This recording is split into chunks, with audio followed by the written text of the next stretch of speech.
Hi, this is Poonam Sharma and welcome to Sadbhavna News. कृषि विभाग ने किसानों को खेतों से खरपतवार नियंत्रित करने की सलाह दी। Indore agriculture news.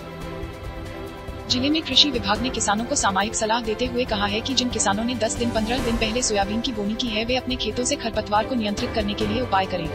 अनुशंसित विधि को अपनाएं और खरपतवार नाशक दवाइयों का छिड़काव करें। ऐसे किसान जिन्होंने अभी तक सोयाबीन की बोवनी नहीं की उन्हें सलाह दी गई है कि वे गहरी जुताई करने के पश्चात ही बोनी करें। कृषि कार्यालय से प्राप्त जानकारी के अनुसार किसानों से कहा गया है कि वे कृषि कार्य करते समय कोरोना नियंत्रण के लिए सरकार द्वारा जारी दिशा निर्देशों का पालन करें। ऐसे क्षेत्र जहां सोयाबीन की फसल 10-15 दिन की हुई है वहां के किसानों से कहा गया है कि वे खरपतवारों के कारण सोयाबीन फसल के उत्पादन में होने वाले नुकसान को कम करने के लिए फसल को प्रारंभिक 45 दिन खरपतवार मुक्त रखना अत्यंत आवश्यक है। यह सलाह दी गई है कि किसान अपनी सुविधा अनुसार खरपतवार नियंत्रण की विभिन्न अनुशंसित विधियों डोरा, कुल्पा, हाथ से निंदाई, रासायनिक खरपतवार नाशक में से किसी एक का प्रयोग करें। सोयाबीन की खड़ी फसल में उपयोगी एवं अनुशंसित खरपतवार नाशकों का उपयोग करें। ऐसे क्षेत्र जहां पर सोयाबीन की बोवनी होना है वहां के किसानों से कहा गया है कि उत्पादन क्षमता, पकने की अवधि तथा जैविक कारकों के लिए प्रतिरोधक क्षमता के आधार पर विभिन्न समय अवधि में पकने वाली अपने क्षेत्र के लिए अनुशंसित 2-3 किस्मों की बोनी करें। प्रत्येक 3 वर्ष में एक बार जमीन की गहरी जुताई करने की जाए।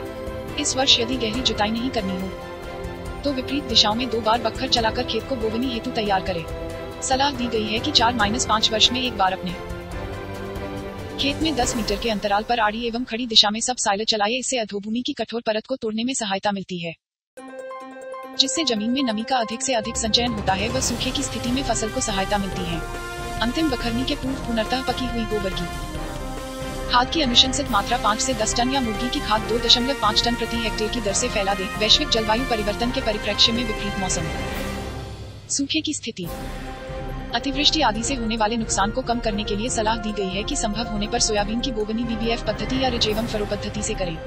इससे अतिरिक्त पानी का निकास व जल संचयन होने से सूखे की स्थिति में लाभ मिलता है। न्यूनतम 4 इंच वर्षा होने पर ही सोयाबीन की बोवनी करें, जिससे उगी हुई फसल को कम नमी के कारण किसी प्रकार का कोई नुकसान नहीं हो। सोयाबीन की बोवनी हेतु अपने पास उपलब्ध बीज के न्यूनतम 70% अंकुरण के अनुसार बीज दर का प्रयोग करें। जैसे कि 70% अंकुरण क्षमता वाले बीज को 70 किलो तथा 55, 60.65 या 50% अंकुरण क्षमता वाले बीज को 18 इंच कतारों की दूरी रखते हुए 90.80, 75 या 100 किलोग्राम प्रति हेक्टेयर बीज दर का उपयोग करें।